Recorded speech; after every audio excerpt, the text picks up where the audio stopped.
One reason for such fear may be that, as somebody named Gita Bellin says, there are always risks in freedom. However, if we do not take that risk, what kind of life will we live? It takes courage to walk a path of freedom.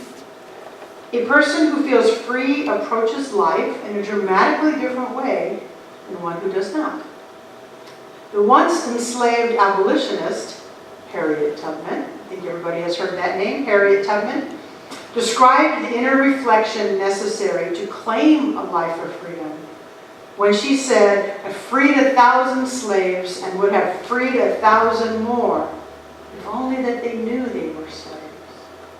Just apply that to yourself. It doesn't even matter if we go that far back. We have to recognize that that's happening to us. We must first be aware when we are not feeling free to fully embrace freedom. We then must do our spiritual work within to accept freedom as our birthright and take any action we are guided to take on our path to freedom.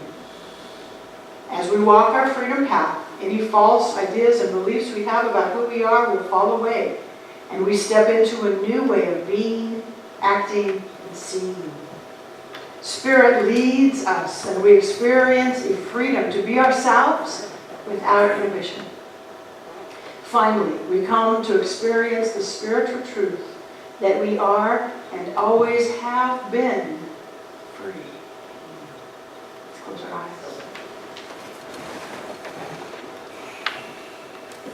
As we close our eyes together, join me in remembering that there is one presence, one power, one life. Whether we call it God, whether we call it a universal mind, whether we call it the divine presence, the spiritual partner, we can call it so many things. This one source and this one presence is the only source, the only presence. Everywhere I look, I can see its expression, especially in Mother Nature. So easy to see the expressions of God in Mother Nature.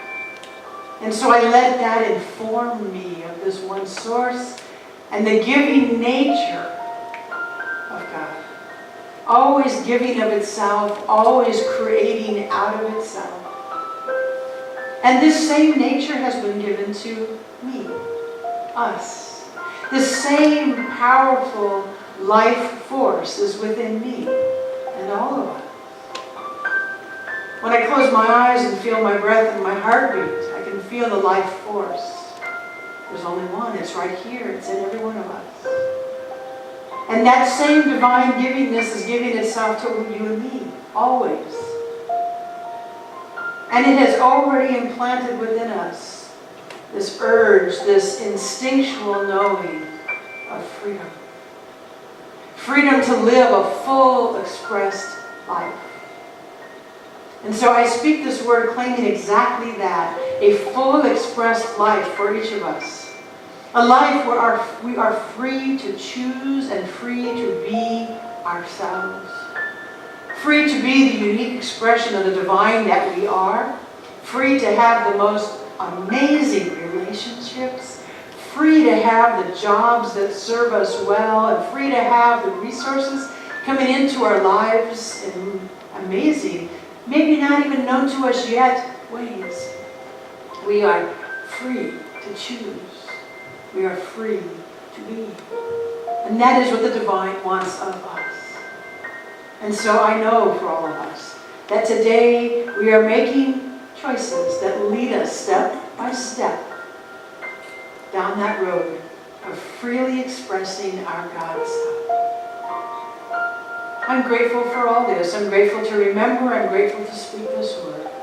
I'm grateful to remember freedom for me and for you.